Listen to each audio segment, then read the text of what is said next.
Hello, everyone, and welcome to the San Francisco Public Relations Roundtable's May 19, 2022 panel. We made it, sort of. What now?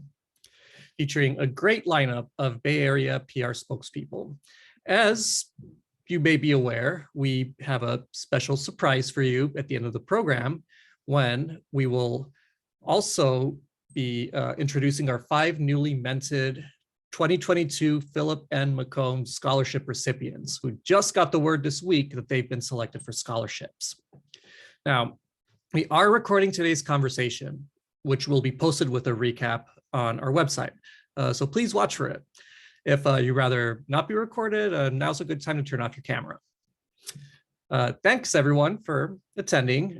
Please be sure to share your thoughts on social media. It's at SFPRRT and hashtag SFPRRT. Now, it is my pleasure to introduce today's guests. First up, we welcome back our moderator, Sarah Segal, who is a former board member who has moderated several of these roundtable panels.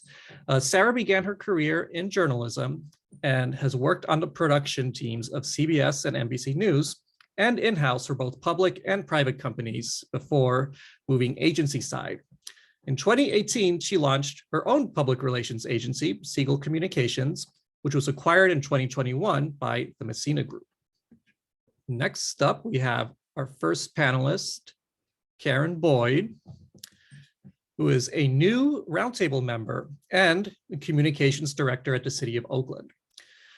She is a veteran communicator who has navigated dozens of high-profile and complex communications challenges facing Oakland and the region over the past 25 years. These include the ghost ship warehouse fire that killed 36 people in 2016, salacious personnel scandals, political turmoil, the New Year's Eve killing of Oscar Grant on a train platform, Occupy Oakland, a decade of police accountability protests, the regional scourge of homelessness, the rider scandal that led to nearly 20 years of ongoing federal oversight of the Oakland Police Department, 3 Warriors Championship parades, and much more.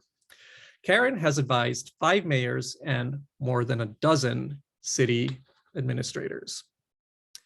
Our next panelist is Alicia Trost, who is Chief Communications Officer at BART, where she leads strategic communications, media relations, policy and crisis communications, and social media. She reports to the BART General Manager and serves as Chief Spokesperson.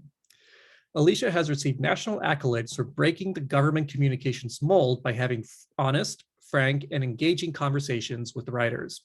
And she has built a user-generated engagement platform using Salesforce to foster a customer-centric communication strategy. Muckrack named her as one of the top 15 CCOs to follow on Twitter in 2021. And last but not least, we have Francis Zamora, who is the Chief of Staff for the San Francisco Department of Emergency Management, where he leads strategic planning and external affairs for the agency. He has helped lead the city's response to the COVID-19 pandemic, the drug overdose epidemic, and Super Bowl 50. Francis has directed communications for many emergencies, earthquakes, tsunami warnings, severe weather, and he's deployed to numerous wildfires to provide support and relief to impacted communities. He currently serves on Nextdoor's Public Agency Advisory Council. And Francis's presence here today marks a return to the roundtable. He joined us for another panel, also moderated by Sarah, way back on June 30, 2020, featuring Kristen Bohl of UCSF and Randy Quezada of the Port of San Francisco. They talked about how their jobs had changed due to the pandemic, and here we are again. So, take it away, Sarah. Hello, everybody, and welcome to another. I'm very excited about this panel. I had brief interviews with everybody who's here, and a lot of my conversation was me being, oh, really? That's really interesting. So I'm excited to offer these folks the opportunity to enlighten the rest of the group about some of the practices they have. And I tried to mute my my dinging on my computer. I think I failed, so I apologize if there's any background dinging, because I don't know how to turn my daughter from texting me off. I guess my first question is, it's just kind of more of a general question. We're 2 years plus into the pandemic and the recovery from the pandemic. And my question to you is, are things back to normal for your day-to-day and your job and your organization? Maybe we start with Alicia. Would you tell us a little bit about how things are going at BART? Yeah, I would say they're nowhere close to being back to normal. I don't think they'll ever get back to where they were. In terms of my job, I would say this is what I should expect, every day now, probably for several years, the type of work that I'm doing right now, which I'm excited to talk to you all about. When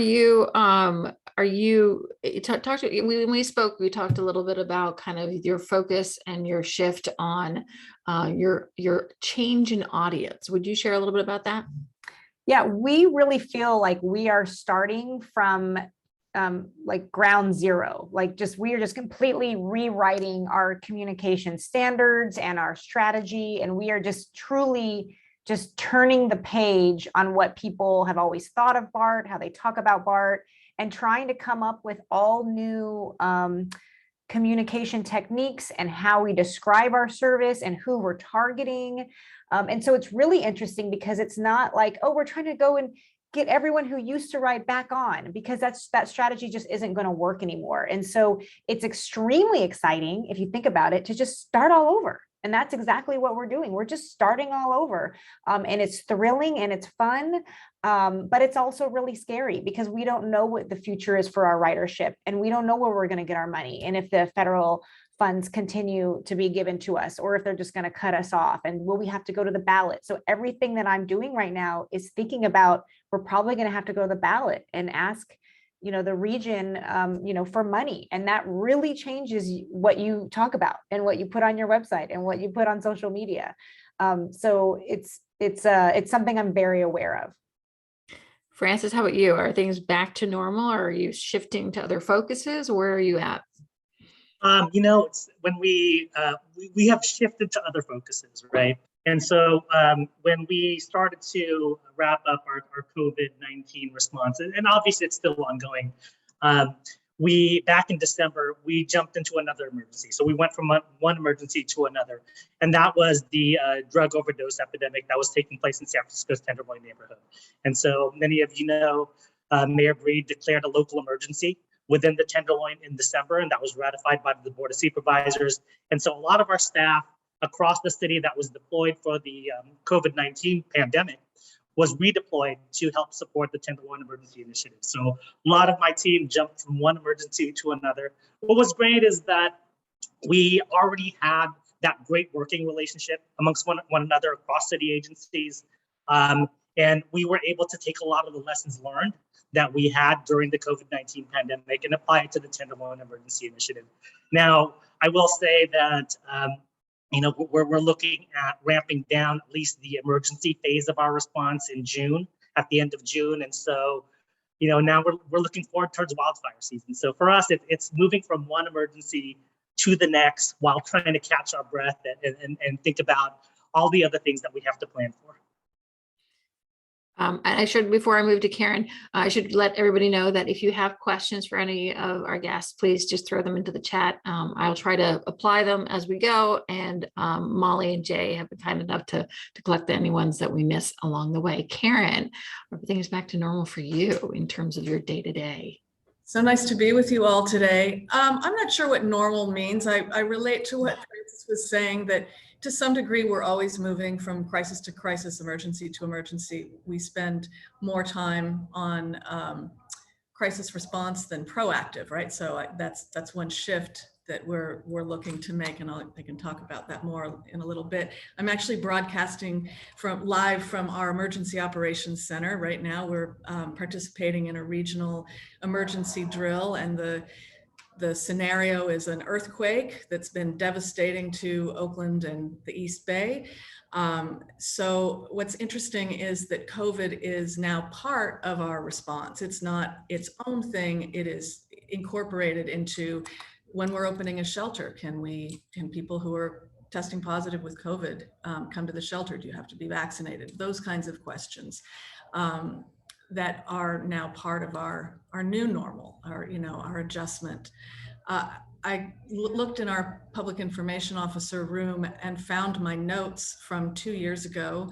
It was March 12th, 2020. It was a briefing, and there was a message from the mayor, from Mayor Schaaf, saying, "We want our messages grounded in fact and not fear." So it's really interesting to just look back and think, yeah, that's what we did. We focused on fact, we focused on data, we focused on public health, and tried to address the fear of the community with solid factual information. And another note that I thought was pithy was one of our deputy fire chiefs said, "This is a marathon, not a sprint."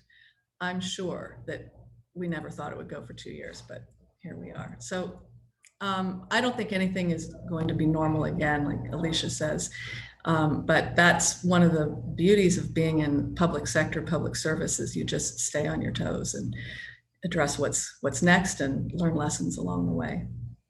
I'm sure that what you said was interesting in that you're incorporating, COVID and the health into your day-to-day and any future campaigns. Like, I'm not going to make assumptions, but I'm assuming that maybe BART didn't think about public health as like a major headliner aspect prior to COVID, as much as it does now, at least.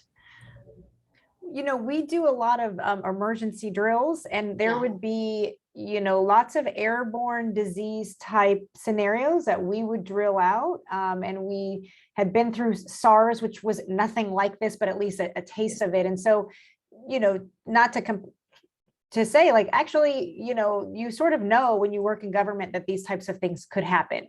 Yeah. Did we know that it was going to change work from home, possibly permanently? And I still will not forget the day that when I saw the MTC had their commissioners passed for Plan Bay Area. Oh, we want people to work from home. We were like, what? That's the end of BART? No. And then it just happened anyways. So some should say, we shouldn't have been relying on commuters, but they were just really easy wins for us. So that's a question for all of you. What is are you hybrid? Are you work from home? Like, what does it look like for you for your day-to-day compared to 2 years ago? So at a minimum, our staff is in at least 2 days a week. So we're definitely in hybrid. However, if there's something going on, I think all of us know that the button gets pushed and we're all in. And so especially in our line of work, if there is an emerging incident, we can certainly flex and come into the emergency operations center or go to whatever incident site we need to go to. Yeah, same with us. We're back minimum 2 days a week.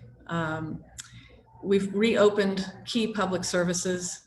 Some of them have limited hours. Parking citation assistance, our permit counters open every day. So we've had to be flexible, and there's definitely been a tension in our workforce between folks that never got to work from home, right? Their jobs, the nature of their jobs is that they're repairing streets, they're fighting fires, they're addressing crime, whatever they're doing that's very much frontline service.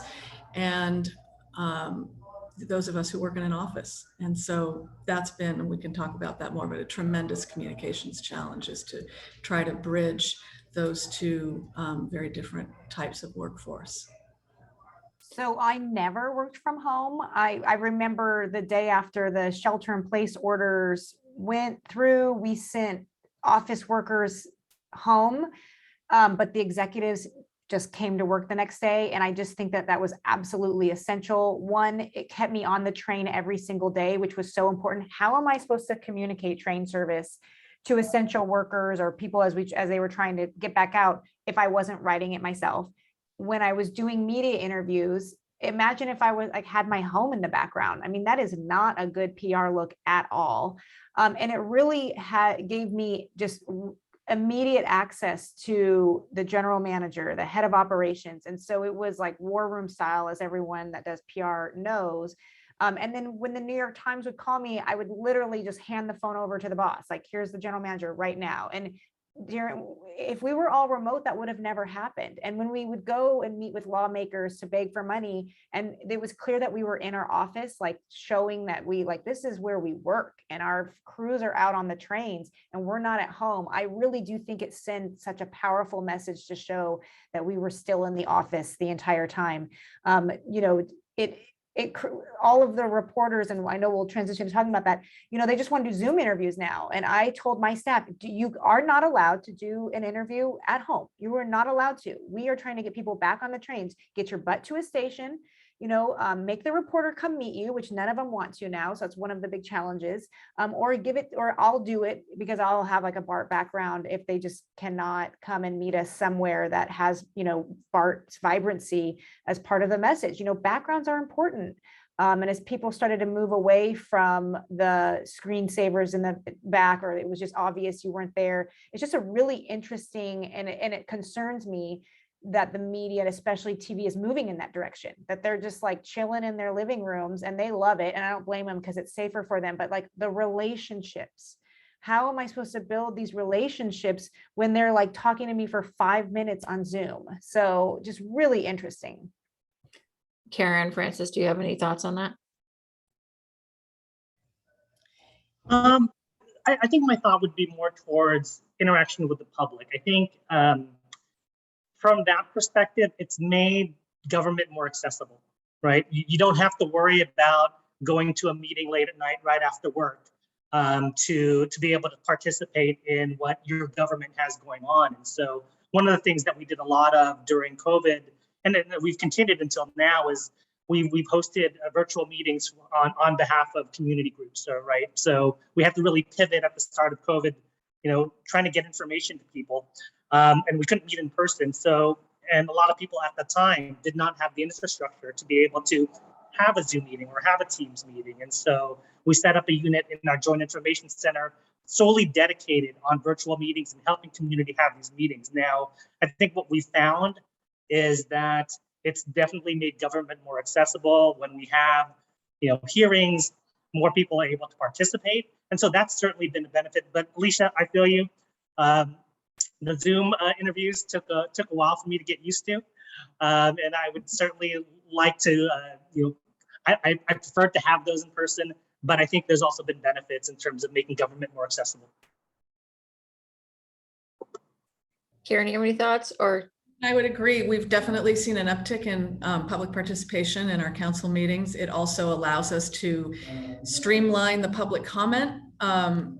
Sometimes the meetings in the council chambers had gotten pretty raucous and pretty disruptive. We have had several meetings just completely, interrupted to the point where the meeting couldn't continue, which is difficult to move city business forward. So from that standpoint, it's been positive. It's also been easier to get groups of people together on the fly for quick meetings than it used to be when people would have to, walk from building to building. I'm really aware of how much time was spent, walking in the plaza, running into people, having these informal meetings outdoors. Although there's a lot of good that comes from that too, the informal information sharing. So I think it's, it's both and. It's had its pluses and it's had its minuses. it's a little easier to organize I think that I think we're going to be in a hybrid mode to some degree for the foreseeable future. I think one of the messages internally for us early on is that we as public servants are differently situated than private sector, right? Private sector can make different kinds of decisions about serving their clients. In fact, they can choose which clients to serve. We don't choose, we serve everybody. And those who are most affected by a pandemic, most affected by economic inequality, most affected by health disparities are the folks that also lack access to technology, who need more in-person human-to-human service. So that's something that we actually take pride in delivering. It probably, it opens, as you mentioned, the kind of more opportunity for people to get involved in public commentary. Also gives you a little more opportunity to, easier to mute them when they are a little out of hand. I'm just going to say that. Yeah. Yes. So that kind of brings me to the question of like communication initiatives, things that you may have started because of the last 2 years, but that have ended up being super beneficial to your distribution of information to your target audiences. Like, is there anything, obviously Zoom and those kind of meeting opportunities, but are there any other initiatives that you started kind of during this time frame that really you saw as an opportunity to continue that conversation? I know when I was speaking with you, Alicia, I think I was talking to you about your live streaming of events. You want to talk a little bit about what you've been doing there? Yeah, so we invested, and it's not, it doesn't need to be expensive. We invested in a couple pieces of equipment to help us live stream events. You do have to go and do a site survey in advance to make sure you have good cell connection. And so we live streamed several of our press conferences, and it was really interesting to see. There were two really, it was really great because reporters could then easily watch our press conferences, but then in some ways it backfires because then no reporters come to your press conference. And when you're an elected official and you're like, what, Alicia, where is everyone? And it's like, no, they're there, they're just not here. So it's very difficult when you get these big names that come to your events and then like no one's there and they're just watching. And then there's no Q&A, so you lose that. But the live streaming is great. And I actually have a graphic I want to show you because this is really great lesson learned that from live streaming. We live streamed several events. And you may have heard, we held a toilet paper ribbon cutting. When we opened our restrooms that had been closed for 20 years, I wanted to go all out. I wanted to fully lean in to the open restrooms to show that it is not business as usual at BART, that we are working to improve service when it comes to amenities for women, families, senior citizens, those that need a restroom, for crying out loud. And so these are two different events we held. The first one was at Powell. You'll see here, it got 120,000 views. It was 2 million impressions. With this, while we were waiting for the event to happen, we were just live. And I was like coming in front of the camera and like showing these little fun cards that I made in advance just to get people's attention. And so people were waiting for the event to start and had already started to tweet about it. Like, I can't believe I'm obsessed with this restroom reopening, and I'm so drawn in. I can't wait to see what they're going to do. And then the other one, I don't know why staff did this. And a lot of times, especially if you have a TV background, you always think about graphics. And this isn't a good example because we did another live stream where it was a really pretty graphic. And it was like, oh, live stream will begin. And it was like, the graphic you would have at the beginning of a broadcast. But think about when you're scrolling through Twitter, what is going to make you stop and look? It's not the graphic. And so you got to leave your old TV mindset that everything needs a graphic at an opening and closing and just roll it live. Even if there's no one there, it'll stop you in your tracks and be like, wait, BART's live. Like, why do I see a camera with a speaker and like no one there? Or you can do silly things like I did in front while you're waiting. And so this other live stream only had 2,000 viewers. And so just a really good example of kind of how to do it right. So you could take the graphic down. So the live streaming of events, in some ways really great because it's really easy for reporters and it goes out to Twitter, but just know that you may not have anyone show up to your press conference, which is important as PR people, right? Like those like these tangible, like, this is what you pay me to do, is to deliver the cameras. How hard of a sell was it to get your executive to roll out toilet paper to cut it?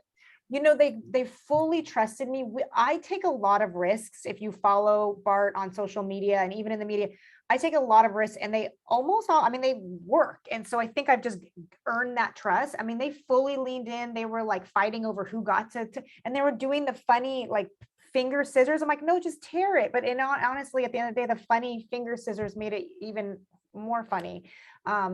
And even Congresswoman Barbara Lee like gave us a shout out. She came to the 19th Street. She's like, I have never been to a toilet paper ribbon cutting. Like she loved it. It's like, and she stood with those signs that I made, and they all took pictures and then put them on their social media platforms. So part of so just, take those risks and give people something to hold, when it comes to social media, that's so important, is creating that, like, kind of at weddings now they have like the photo booths, and like bring that into your press conference and your live stream when you can.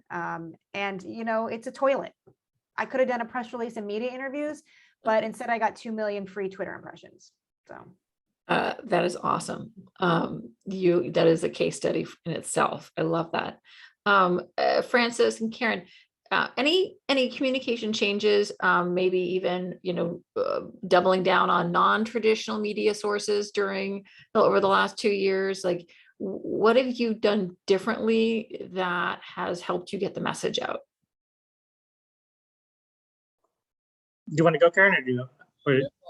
Sure. One of the things that we started doing, because it was hard to get reporters in person as much, is topical or issue-based media roundtables. So we would host reporters, beat reporters, City Hall reporters on particular topics, and we would bring in sort of a panel of experts to dive deep into those topics. And the best example of that is on the Howard Terminal, the A's ballpark, the proposed waterfront ballpark. It's really complicated. There are lots of steps. There are lots of players and decision makers and regulatory agencies. And the narrative that the A's were starting with was Oakland is incompetent, they'll never get a deal out. And what we wanted to do was talk about the complexity of the deal, the issues that we were tackling, bring the reporters in and make sure that they were well versed in whatever the milestone was, so that the reporting was more accurate and more balanced. And consequently, they realized that we actually aren't incompetent. We're making hard decisions. We're working hard for the public. We are really committed to not spending taxpayer money on private development, but to spend taxpayer money where it belongs, which is public benefiting infrastructure.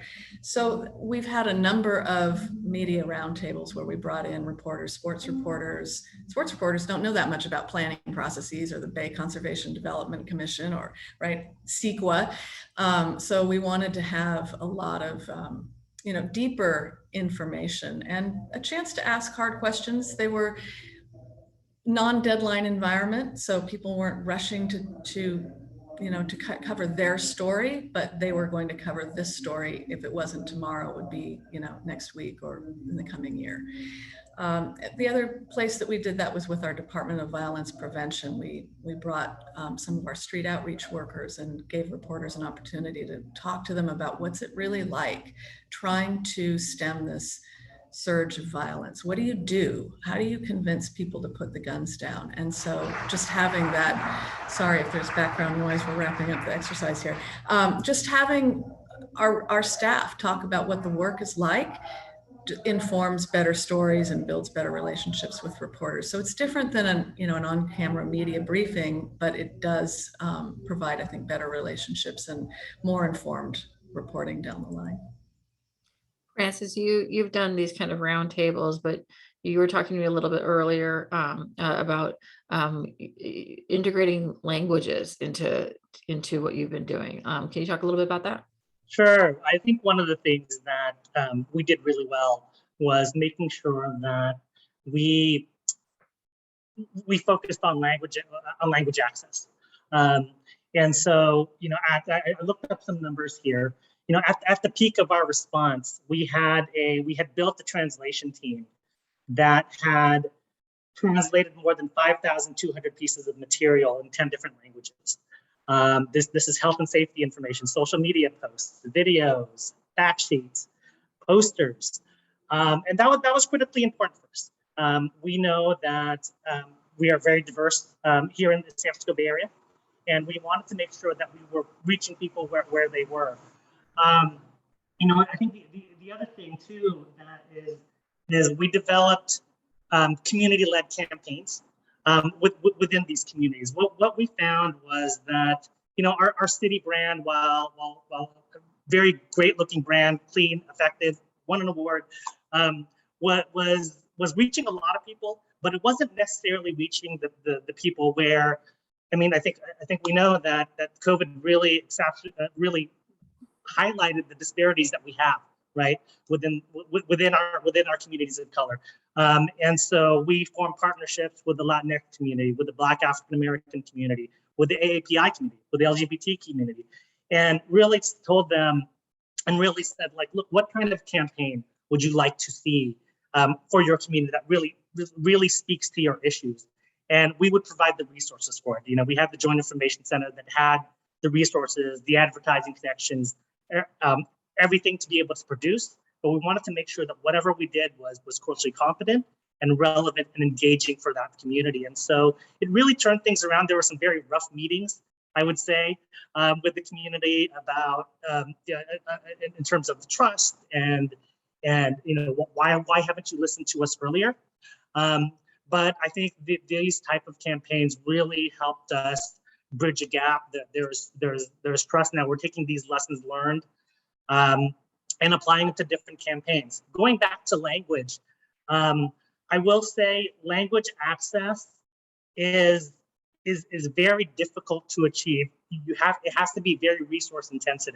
What we found was we had to have at least 2 translators per language in order to really get that quality assurance and quality control right. Because oftentimes translation is subjective, right? We're talking about health and safety information that does not necessarily translate well. And so oftentimes our translators would have a conversation about what they believe the translation should be and come to an agreement on it. Eventually, our translation team even created a glossary of terms that could be universally used. We actually gave them to our vendors as well and say, hey, when you guys are doing this is what we want you to use. So our translation team worked very quickly. I'll just kind of show you the difference of having in-house translation before instead of having a vendor. When we brought things in-house and had that team of translators, we were able to turn things around sometimes within hours, sometimes within the same day. You know, in the past, when we shipped it out to vendor, 3-4 days it would take for us to get it back, and half the time my team had to correct what we received. And so, especially in a fast-moving emergency, we needed to make sure we had accessible translation that was available when we needed it. Karen, you talked a little bit about how you made a comment to me when we spoke previously about how government isn't always the most trusted source for information. I'm curious if you could talk a little bit how you worked around getting important information out there, but not necessarily coming from the horse's mouth. Yeah, I think that was one of the big lessons of the pandemic, is that it really made clear. I think maybe we all knew that we were not necessarily trusted as government, but that the depth of that distrust, particularly over the last couple of years, and I think there are a number of reasons, but the pandemic just exacerbated whatever those tensions were. It was painful. And we also, Francis, had painful meetings with the community, but what we recognized a similar approach is to build relationships with those communities and ask them, what do you need? We have all this public health data, right? We have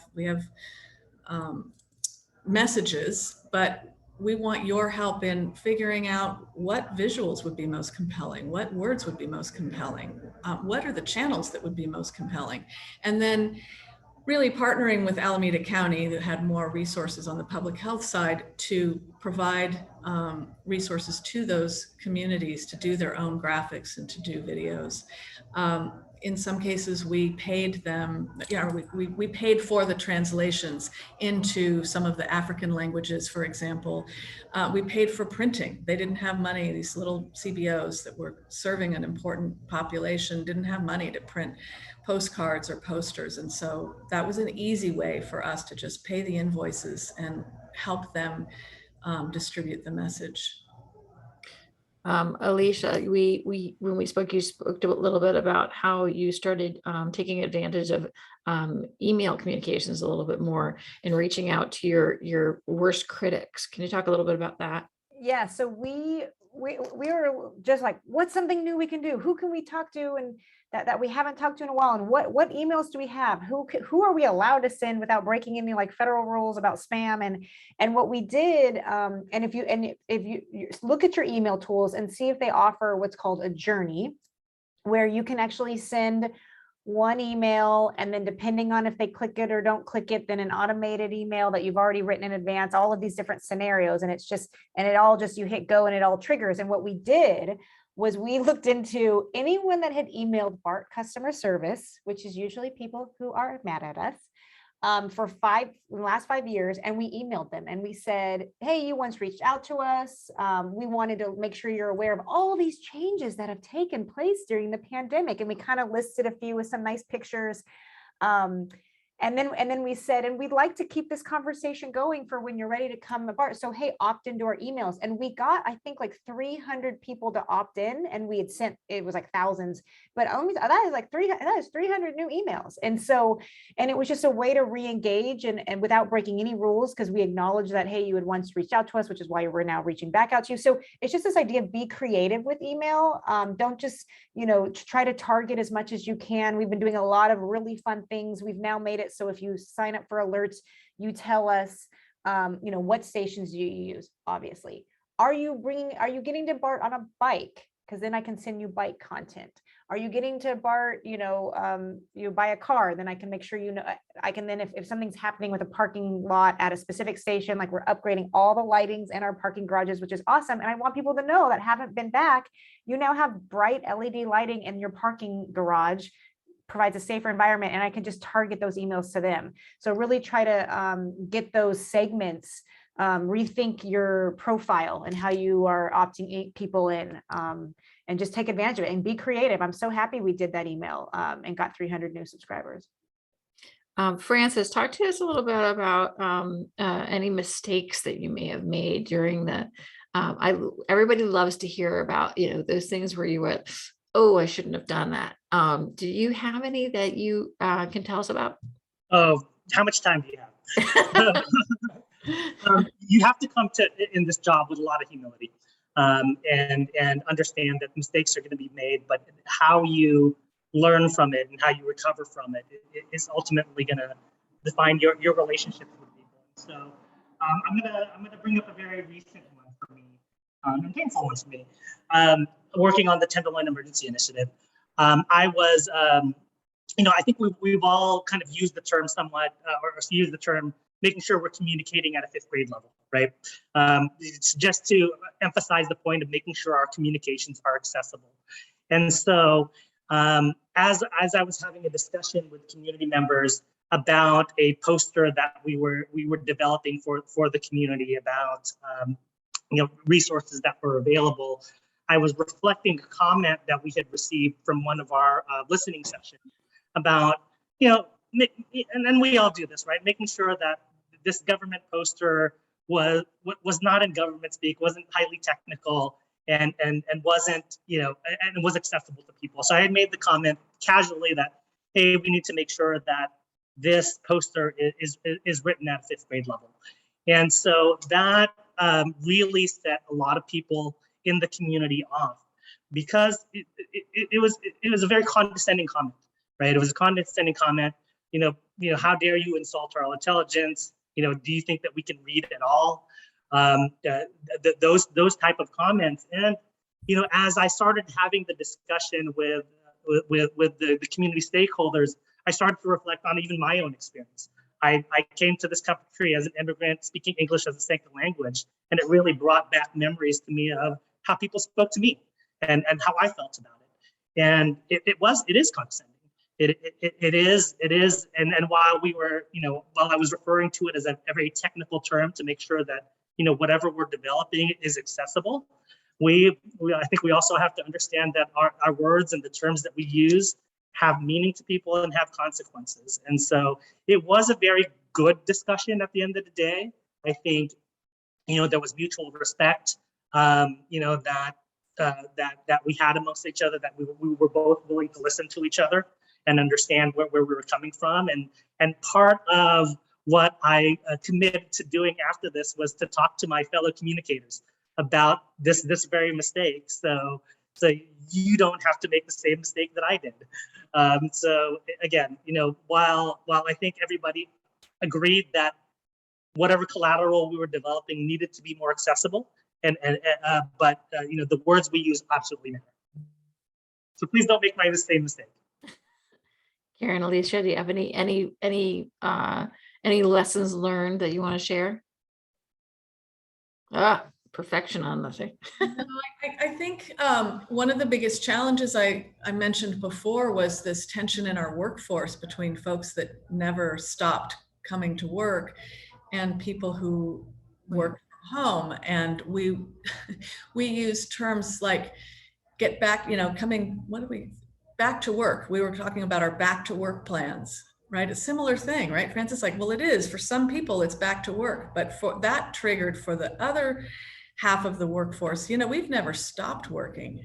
And it became so much part of our language that it was a little, it popped up all the time. We really had to use discipline to think about, let's talk about return to office, safe return to the office rather than back to work. And we were trying to get people back to the office last summer.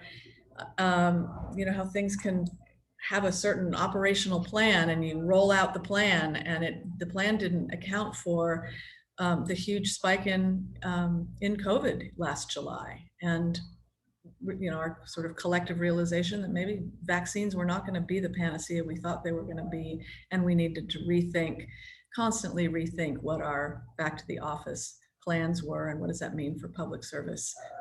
So that was hard. It was it was very internally facing. I don't know that it was in any way obvious to the public, but just in terms of internal employee communication, that disparity really in experience was difficult.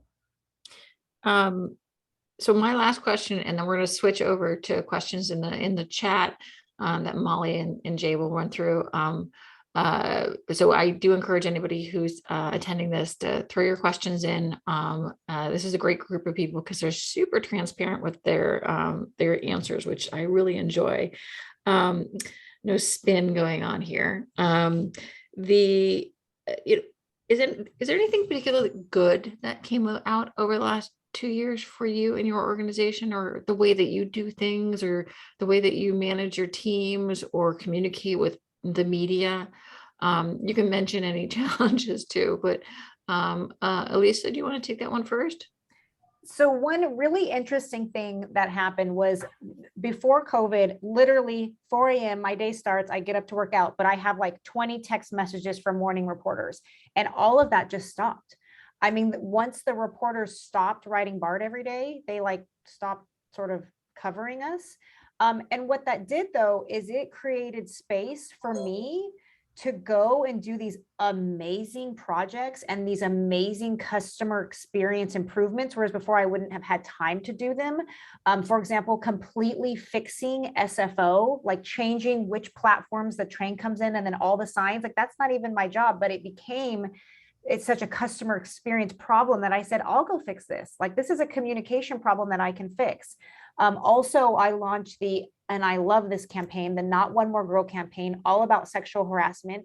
That got me into meeting with youth and doing these art programs with them to try to do healing through art and to do like really great community engagement. And that youth engagement actually snowballed. We launched TikTok. Our TikTok is epic and fabulous.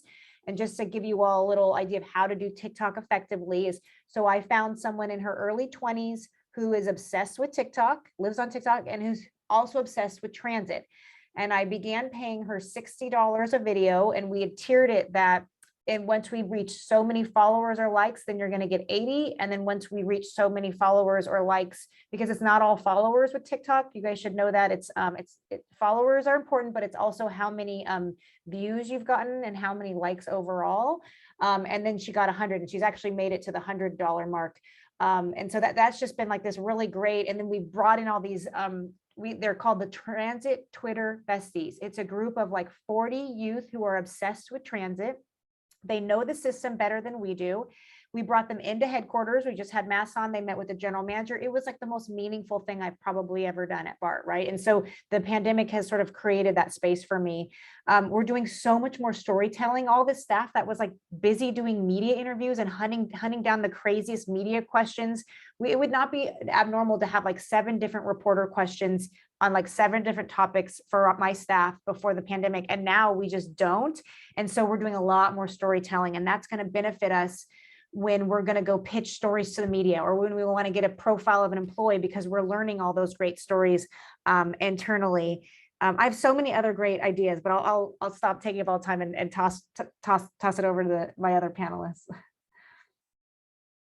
Karen.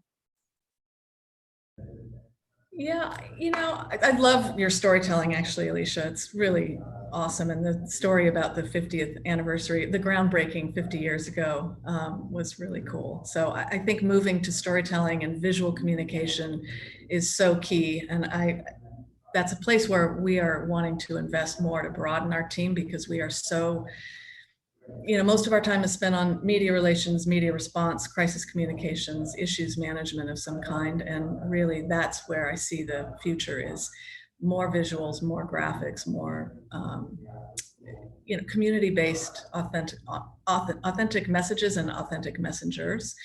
The thing that I think has been a real benefit is the relationships have become stronger. Our relationship with Alameda County Public Health is much stronger. Our relationship with other cities in Alameda County, much stronger. And on our own communication team, we're fairly distributed across various departments. I started a daily stand-up at the beginning of the pandemic, just to make sure, since we weren't running into each other in the hallway, like what's happening around the organization. It's become sort of the coveted best meeting of the day. People sometimes sit in on it just because they enjoy the camaraderie, the problem solving, the information sharing. We also have a lot of fun. We're really silly. Sometimes during the pandemic, we dressed up or had themes. But I sort of thought that would fade out over 2 years, and it isn't. Every single day we have a check-in, and if people can't make it that day, they know it's happening the next day. So we're able to connect dots organizationally. And I think that relationships are the primary silver lining of the pandemic. Our relationships with the community, it exposed where they were bad, right? It exposed the disparities and the racial disparities, and gave us an opportunity. You can't change what you don't see. So seeing these issues in bold relief gives us an opportunity to improve those relationships. So that's my one word, silver lining. Final word. Francis, do you have a final word? I'm going to echo the point about relationships. The relationships that we developed throughout this pandemic were critical, even at the individual level as well. There were so many people that I got to know within the city and county of San Francisco that I did not know before. I mean, the city and county activated like 5,000 disaster service workers, and I had 60 of them in my Joint Information Center. People I did not know before, and really got to know their talent, their ability, and their commitment to the city.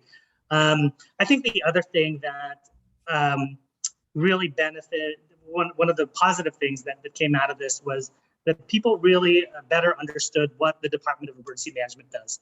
Before the pandemic, they knew who we were. We planned for earthquakes. We put together the EOC exercises. But really this pandemic, in terms of pulling every city department together and making sure that we were mutually supportive of one another, and that we all had these common objectives. People said to us, now I understand what you guys do.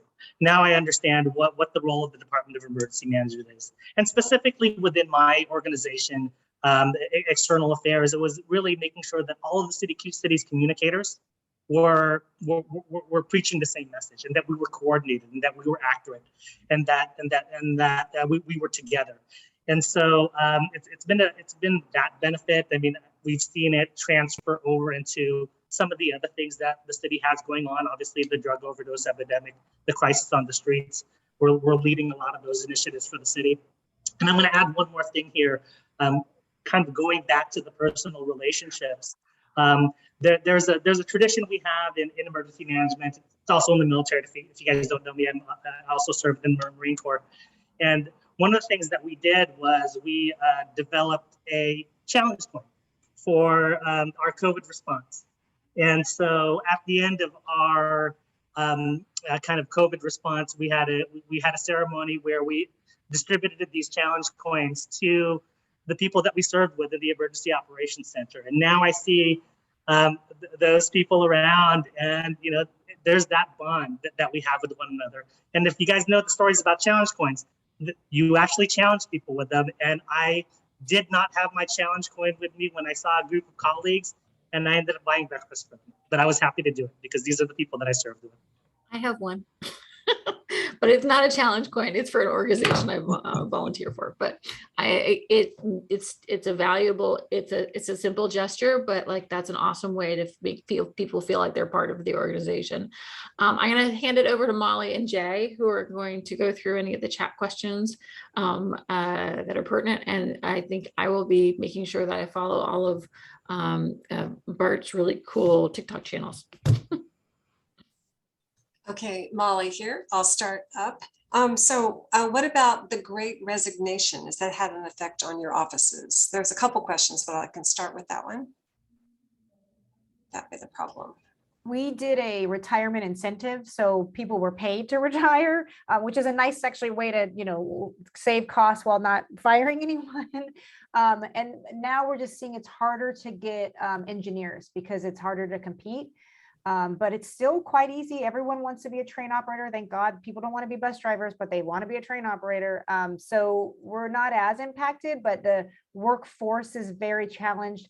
Every time the government gives their 2 weeks COVID leave and they keep giving it to them, guess what? Our employees find a way to take all their 2 weeks, and it's on top of all their other sick time. So when you see the canceled trains, it's just because we have plenty of employees. We just need more employees to come to work. So.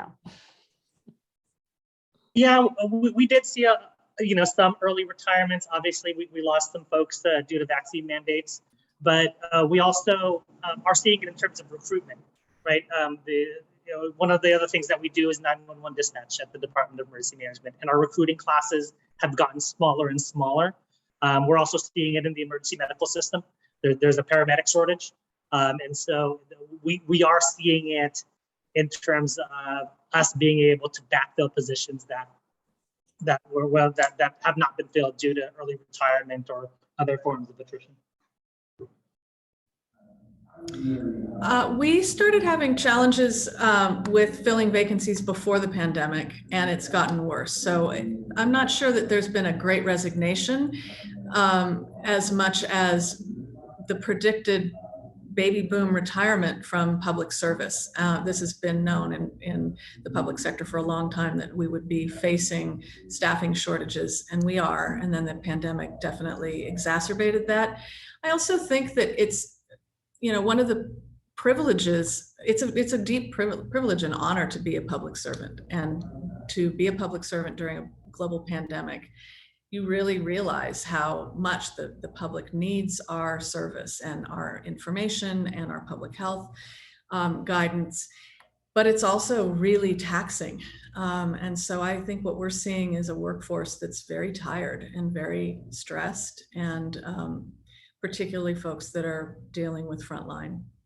So I don't know that it's a great resignation, like people are like just leaving en masse, but I think it has had a deep impact on our staffing and our ability to recruit. So I guess two more questions. One is Emma Rosen said about Francis's comment. She said, "That's a great story. I've heard the expression, explain it to me like I'm a very intelligent 13-year-old. Hopefully that doesn't offend anyone who likes to feel like they're being talked down to, but a good reminder," she said. And her other question was, do you ever worry about viral tweets being misinterpreted? And I mean, that's like an old story, but is there anything wonderful or crazy that happened like that? Francis? So always my advice is you have to have an epic social listening game before you ever dive into social media, because if you spend all your time listening, you'll know what messages land well, you'll know what phrases never to use. And so that's part of the reason why we have found so much success. And also who tweets are considered spokespeople at BART. And so there's that much trust in them. It's like me and one other person, and he is considered a spokesperson. He gets as much information as, I do. So my most favorite story that's pandemic related about tweeting and viralness is when we learned that our air is replaced on the trains every 70 seconds, we were like, God, the world needs to know this. This is huge. This is great. And we didn't even make any changes. Like just the air is replaced every 70 seconds. So we had put out all these great graphics about how the air is circulating, and people like the graphics, but someone replied saying, how long does it take to filter out a fart? And so we just went for it and we quote tweeted it and we said 70 seconds unless you sharded yourself. And it's bold and wild, but it got thousands of retweets, and then it's all connected. It was all to all of our tweets about the airflow and air circulation. And then when you do Twitter well, the Chronicle picks it up, City Lab picks it up. So it made all the newspapers. So then everyone knew that air was replaced every 70 seconds. And the other fun thing we did about air filters once we upgraded them all to MERV 14 was we had already upgraded them. We held a media event when they're upgraded. 6 months later, it was the November Thanksgiving travel season. We still felt the world didn't know we had MERV 14 air filters. So I put the general manager in a BART ugly Christmas sweater. We made Christmas sweaters, ugly Christmas sweaters. That was BART. I put him in the sweater for the press conference and we live streamed it. And the world blew up because they're like, what is he wearing? They stopped to watch and listen, and he was talking about the air filters. And so it's just as I encourage you to be as creative as possible and have it all cycle back. So not only were we encouraging you not only were we telling you to take BART for your Thanksgiving travel and that it was safe because we had MERV 14 air filters. By the way, we're selling these ugly Christmas sweaters, so come buy them from us. And it was just this perfect circle of messaging. It was all thought out in advance. It wasn't like by accident.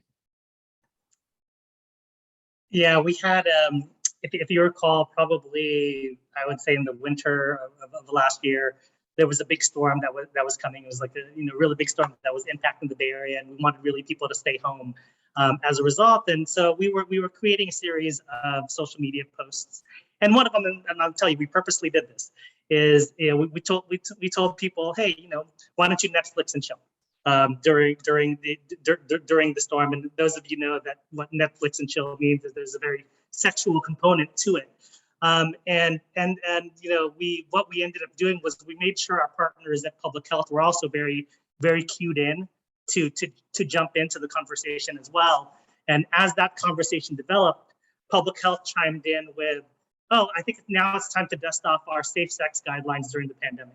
And so they added that to the conversation. Now, it was something that was very well received, very well engaged.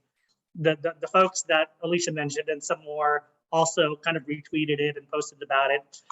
Most overwhelming, people were like, I'm glad that, government can have a sense of humor about this while encouraging people to stay safe. Of course, there were some haters out there, but by and large, it is a very positive sentiment, and I think people saw it as a creative way to get people to do the right thing during a really bad storm.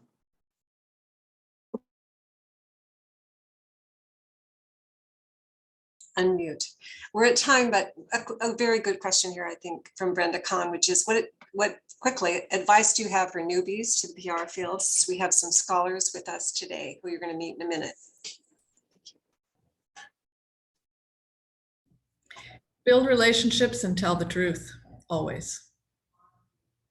And just continue to work on your writing, and read a lot, and then, figure out the writing styles you like, and then just copy it.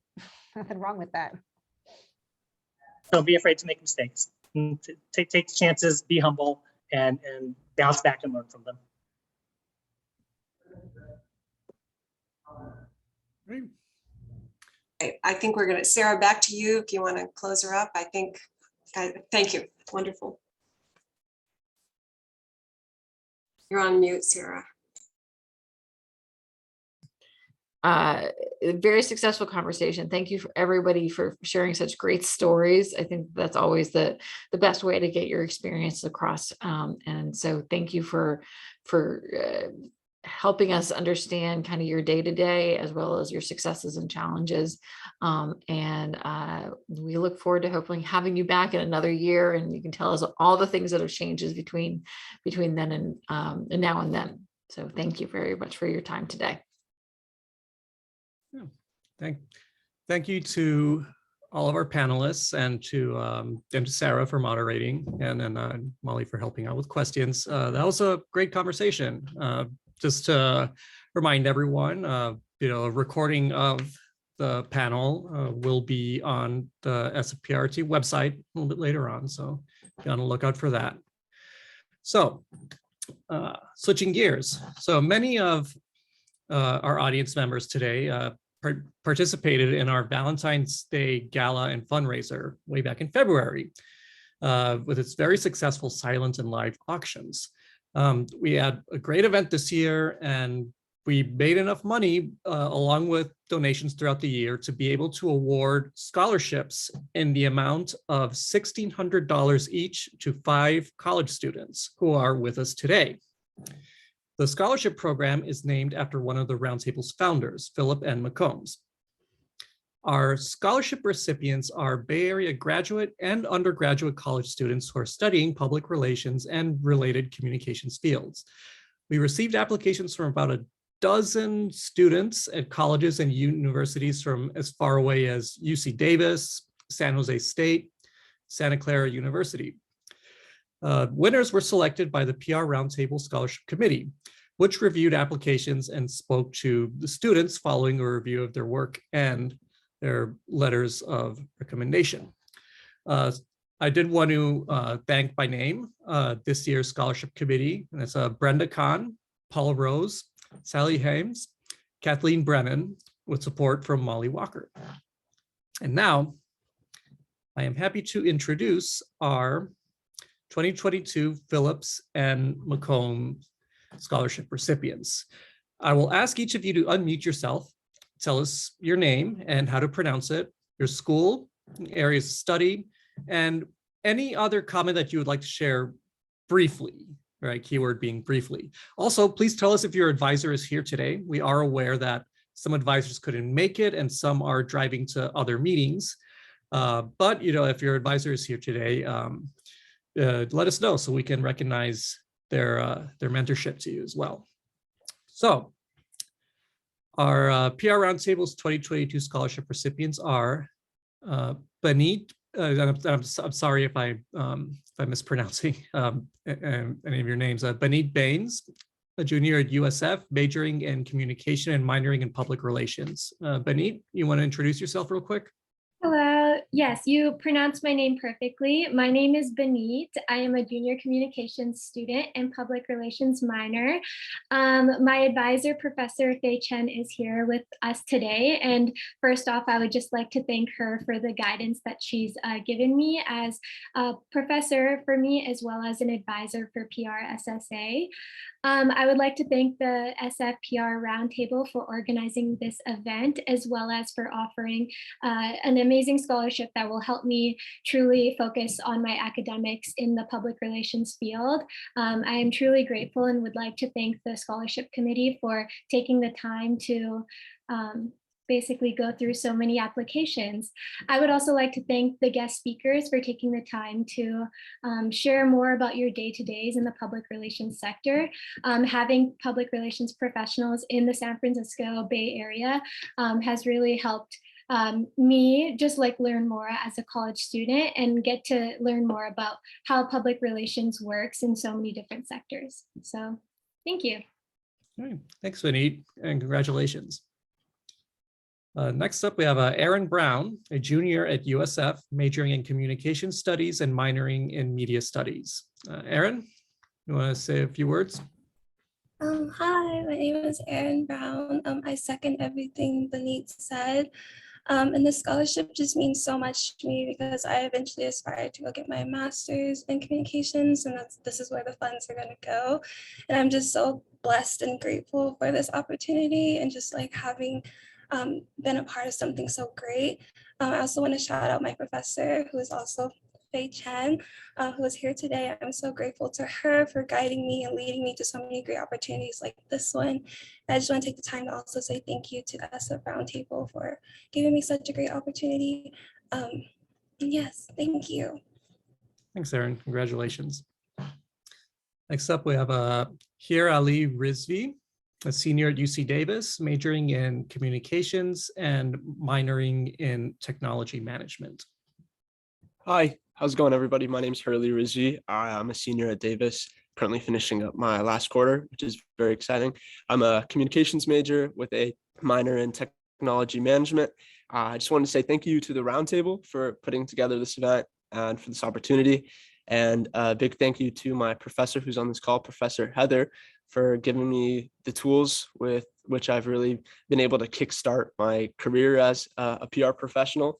As somebody who plans on pursuing higher education at some point, I'm particularly grateful for this award because the costs that can often follow a graduate school or an MBA program can be very daunting. So I'm grateful, one, just from a financial standpoint, but also because I feel like this award is great motivation to continue like developing my strategic communication skills. So thank you again. It's been a pleasure to be a part of this event. Thanks, Hurley. Congratulations. Next up, the following students are receiving special named scholarship awards thanks to the generosity of PR Roundtable members Pat Harden and Sam Singer, respectively. First up, we have Claire Murphy, a senior at Santa Clara University, majoring in communications with an emphasis in journalism and history, minoring in philosophy. And she's awarded the Patricia L. Harden 2022 scholarship. Claire? Hi, everyone. It's great to meet you all today. I just wanted to formally introduce myself. My name's Claire Murphy. As he mentioned, I'm a senior, actually graduating in 2 weeks. I can't believe it. But majoring in journalism and history with a minor in philosophy at Santa Clara University. My journalism major has really led me to develop a passion for both storytelling and media literacy, and eventually led me to pursue public relations opportunities in and around the area. And I wanted to have a special thank you to Sarah Segal. I interned with her last winter, and it was a great, amazing experience to get kind of an opportunity to be within the industry and learn more about how it works.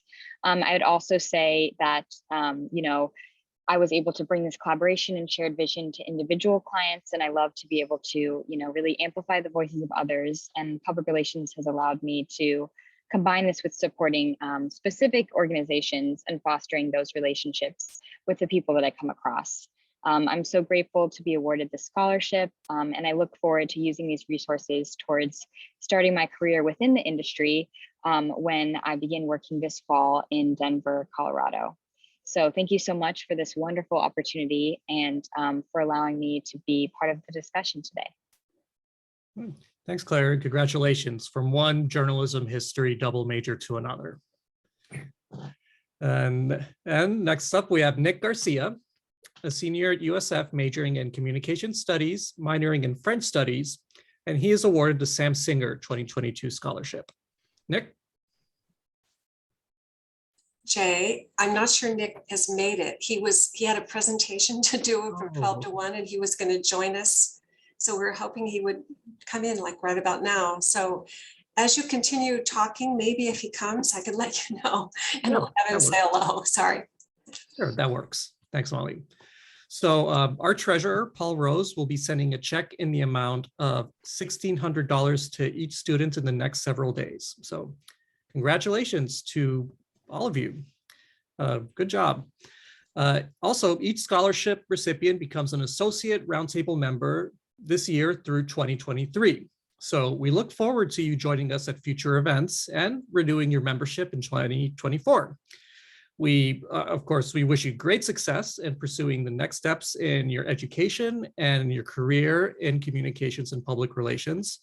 Roundtable members will be reaching out to you, and you are welcome to reach out to any of our members at any time with any questions you have. And we are also extending associate membership to the 5 finalists who applied for scholarships, and they include Caitlin Wong, Lauren Eig, Taryn Holman, Kaylee Tompkins, and Nicole Kirshner. Nick is on, Jay. Okay, so please watch for their names in the roundtable directory, which we will be distributing mid-year. And Nick, do you want to quickly introduce yourself? Just tell us your name, school, area of study, and just a few brief words. Yeah, sorry, I just had to move. They're doing some construction on my building. Pleasure to meet y'all. I'm Nick. I go to the University of San Francisco. I'm graduating this December. I got into public relations because of politics and have found a love for communications and all things PR ever since. And I'm really looking forward to this opportunity to get to know the PR Roundtable and its members even more. Wonderful. Thanks, Nick, and congratulations. Thanks so much. All right. So, and thank you everyone for joining us today. So if you are not a member of the PR Roundtable, please consider becoming one. Visit us at sfprt.org and check out our membership page. Or you can contact me, our membership chair, Ed Cameron, or any board member for more information. Our contact information is on the website. And now we will choose a winner of our drawing for a $50 gift certificate at the local bookstore of your choice. And the winner today is